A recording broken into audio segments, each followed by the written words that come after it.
Peggy 12.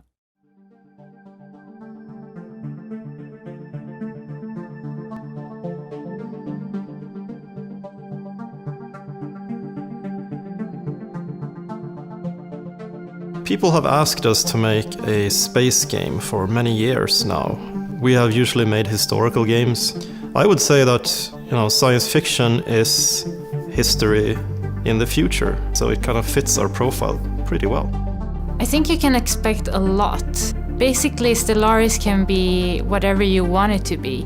It can be a game where you explore the universe. It can be a game about strategy, diplomacy, conquering the galaxy. Working on Stellaris is a bit different because there's a lot of areas we as Paradox have never really touched upon earlier. Players who will most enjoy Stellaris is probably a mix between traditional PDX players who like Europa Universalis, Crusader Kings, and the crowd who likes the more fantastic elements of science fiction, exploring space and what's out there. Stellaris supports truly huge galaxies. I think at the moment there can be up to 1,000 stars in the game. And each of these stars can be different. It could be a neutron star or a black hole or a blue giant. Or ocean or desert planets or tomb worlds where pretty much nothing can live unless changed by technology.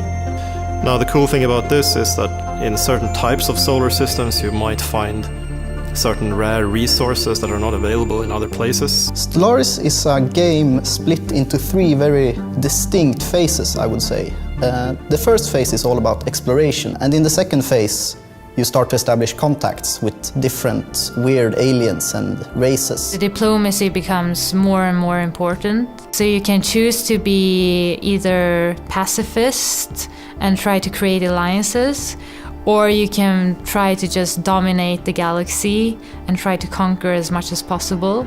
And in the third phase, when all that is said and done, the conflict basically erupts between them.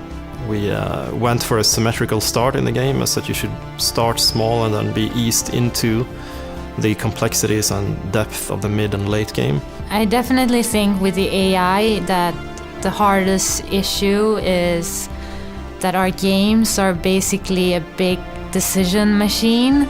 So it has to make good decisions all the time, and it's a lot about balancing.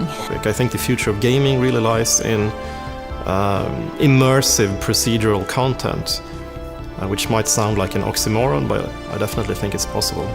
We base the whole thing in science, sort of-ish.